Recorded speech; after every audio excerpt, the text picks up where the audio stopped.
towns versus General Alexander. Your rush tactics won't work on me. Welcome, General. Are you ready to begin?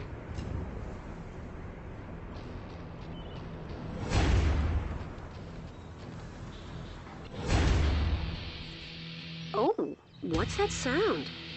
And look, there's a light in the sky. I wonder...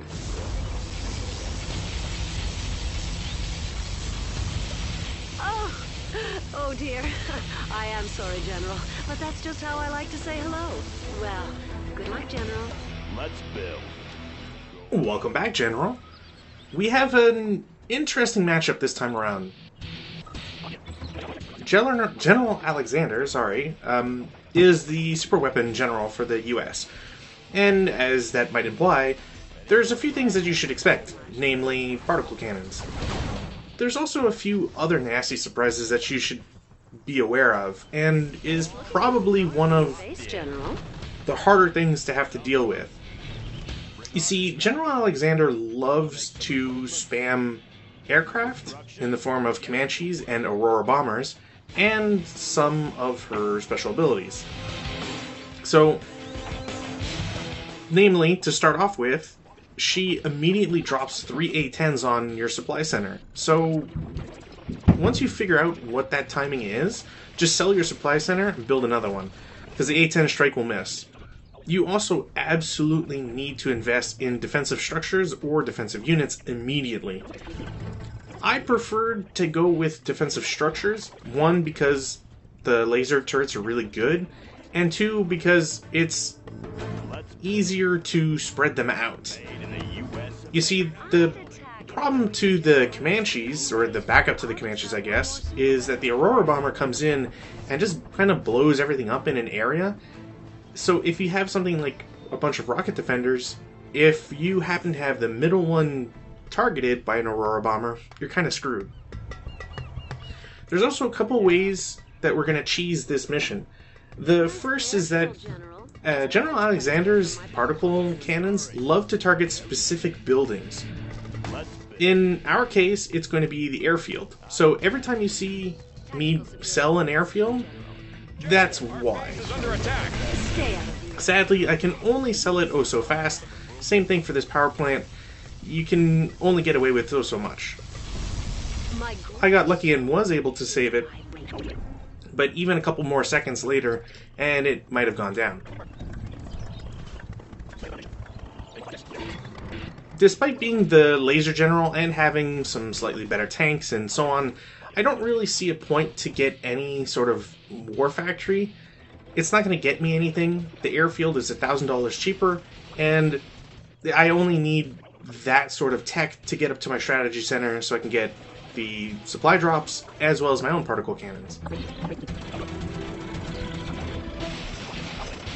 If it seems a little weird to go for particle cannons against the particle cannon general, don't feel too bad. It's kind of just something you have to deal with. It's also very hard to save the airfield, but it can be done. You just have to be really fast on the sell button.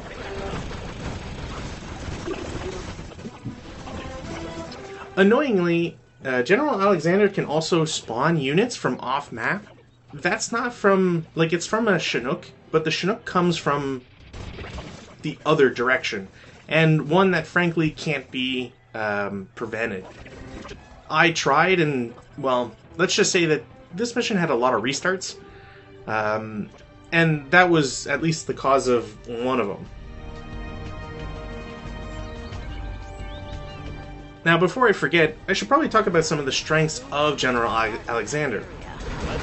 First off, the particle cannons are, as you might expect, cheaper to make.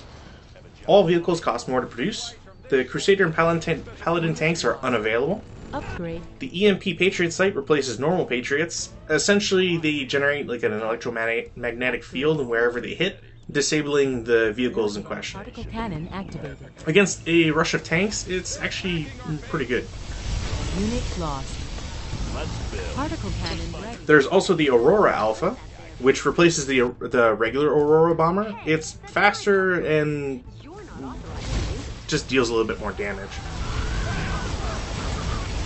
There's also the advanced control rods, which is just a straight upgrade to the reactors. The Spectre gunship general ability now has 3 levels, which just elongates its hang around time, its loitering time. And as well, Comanches are more expensive to create. So basically, General Alexander is a kind of defensive general. Only the infantry line is not affected by whether it's reduced availability or reduced or increased costs.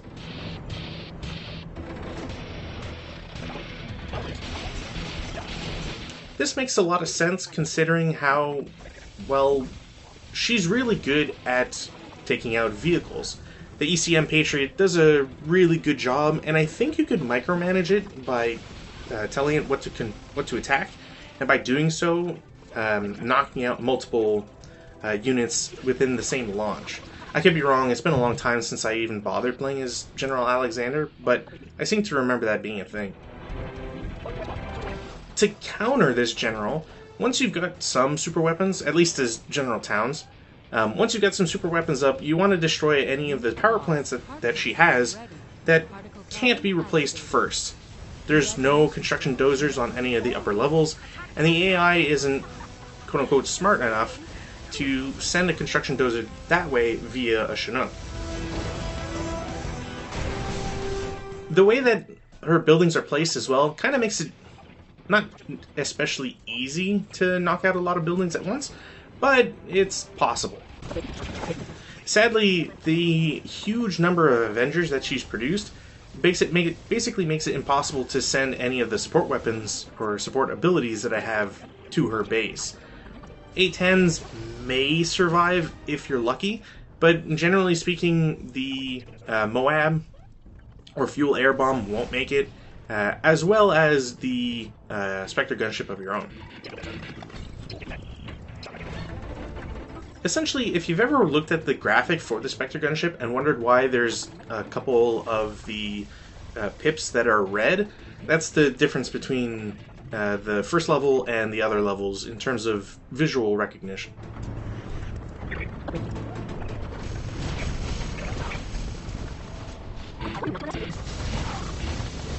As you might expect, taking out the command center with a shit ton of my own particle cannons, as well as destroying any ability for her to produce dozers or save them, is basically the way to go.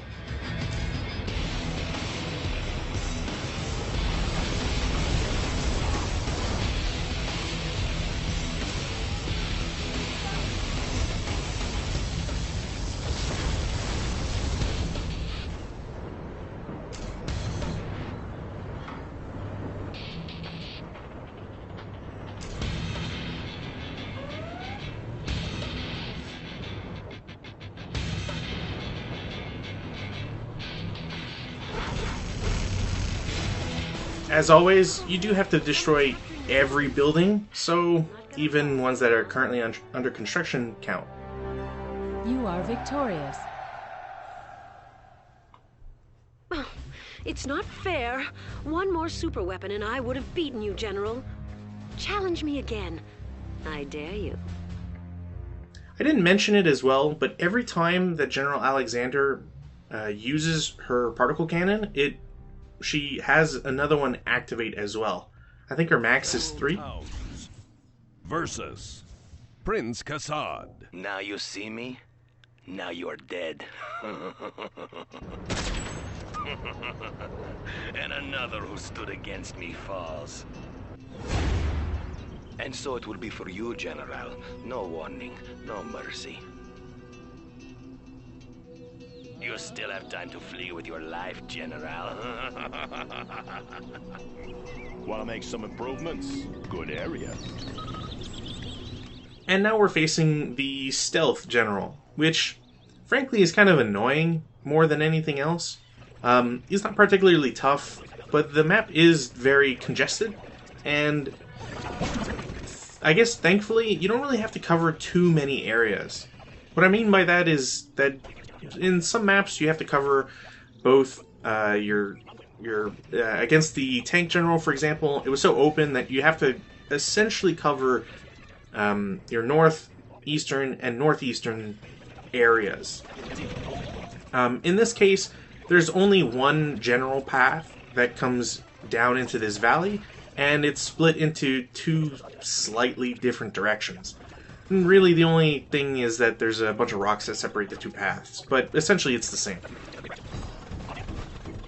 Now, for me, considering having played against General Alexander last time, I was particularly annoyed by all the restarts, just because I didn't have enough defensive structures, and this is an attempt to rectify that.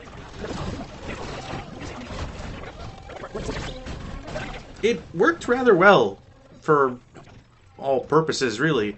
The laser turrets are just really strong, by themselves, and I was able to just mass them so that I never really had too much to worry about.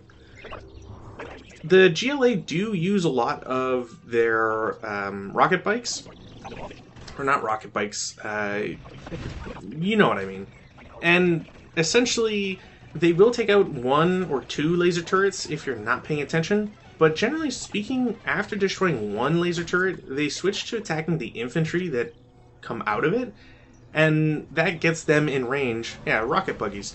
We'll see it destroy a laser turret here, and they'll just move up. It's kind of a weird quirk, I guess we'll call, of the vehicles.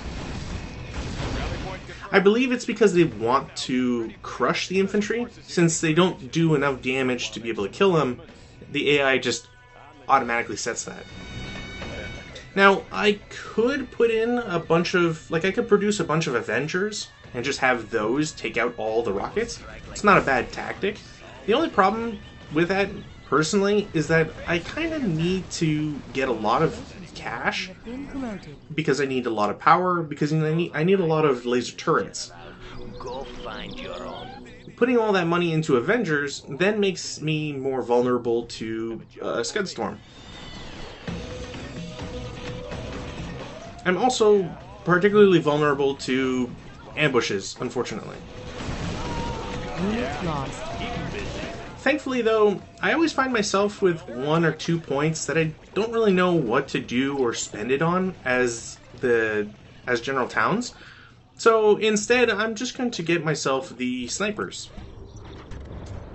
So Pathfinders, as soon as I start using them, I'm just going to send a few.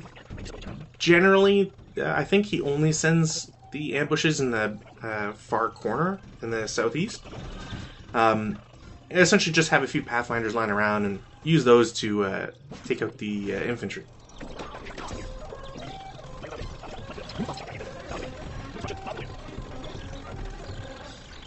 This is probably one of the few times where I probably could have beaten the AI on getting super weapons out, but didn't. There's also a lot of frustrating parts to the to defending, not only against the Scudstorm, but against Kassad's other abilities, such as the Anthrax Bomb. We don't really see it all, if ever. It's just sturdy enough to make it past all the laser turrets. I was getting pretty frustrated by all the rocket buggies, so instead of trying to micromanage infantry to go in, move back, and try to get stomped on, I essentially just started building a bunch of Comanches. I'm also going to invest a lot into just filling up my base as much as possible, just to be annoying. I want to make sure that there's no territory in which one of the underground tunnels can actually show up.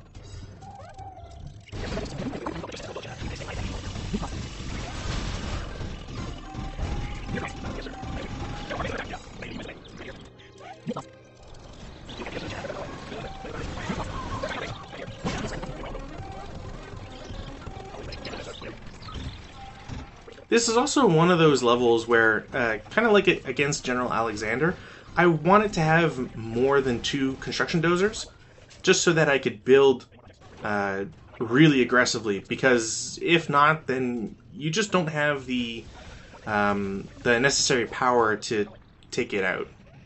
Like, to survive any of the strikes, is what I mean.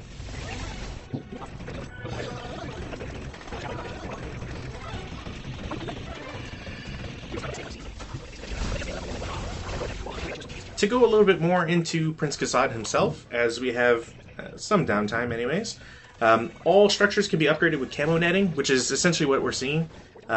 It's frankly very frustrating to play against them, just because you'll never know where any of his buildings are unless you scan. So you have to, if you're not the US, and I guess technically GLA, you need to bring units that can detect. This isn't necessarily a problem for any of the three factions, because GLA can just use their vans to scan. Although you would need a lot of scans to just keep it up regularly. And the Chinese, well, the Chinese have the Overlord tanks, and you can just kind of cheese it that way. It still just takes either a lot of money or micromanagement to do so, and you know, sometimes it's just not as fun. Unit lost. Yes, sir. Additionally to all the buildings being able to be camo netted, the workers are camouflaged. Specifically, when the supply stash is camo netted, so presumably not while running around building, just while getting resources. Rebels come with the camouflage upgrade at the start. All base defenses are created with camo netting, so they immediately are invisible. Hijackers are available at the start of the battle, or I guess start of the mission, and are cloaked. Again, I never really would use them anyways. GPS Scrambler requires fewer points and recharges faster, which is really nice. Scorpion tanks, Marauders, and Scud launchers are sadly unavailable. So there's a lot of actual regular power, I guess, in Prince Kassad's army that is missing. Made in the US of A. That one's done. Not to say that there's anything wrong with rocket buggies, but that's rocket buggies and quad tanks is the only Particle cannon activated. attack, I guess, or offensive force is a little weak.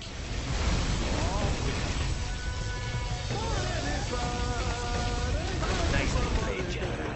You've destroyed my command. Yes, sir.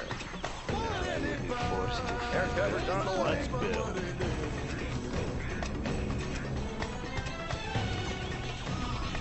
Much like it against General Alexander, I kind of just wanted a lot of uplift cannons, because you can't send, you can't necessarily send a lot of units around. Also, I kept trying to move the map around because I am trying to scout locations for where buildings may be, and for some reason it was dropping my inputs and canceling out my particle cannons, which just made it really frustrating, because I'm here trying to destroy buildings, and instead of having, you know, an awesome power that can be dragged around the map, it just kind of sits on one spot and achieves less than it should, I guess.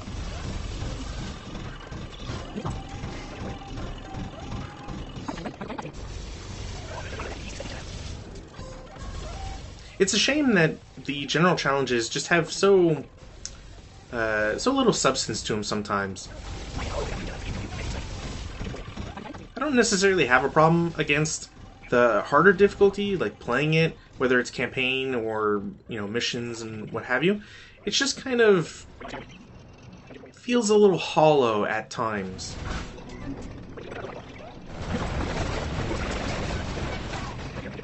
Like, I had, I don't know, 20 Comanches, maybe 16, and they all died of 4 quad cannons. Don't get me wrong, quad cannons are obviously a hard counter to them, but you probably shouldn't lose so many units so quickly. And because I'm on hard difficulty, that's where most of the difficulty is. Just less damage given, more damage received, etc. And because I can't tell where any of the surviving buildings are, because they're all camouflaged, it just ends up being a little bit of a chase to see where anything actually is. I keep hoping that I would trigger something to reveal and then indicate a new position, when really it just turns out that I forgot one building that was invisible right over here. Had it not started shooting at me, I probably would have forgotten it entirely. And then we get to watch all my units slowly die. My men will not accept this defeat from their leader, General. You have signed my death warrant with your superior tactics.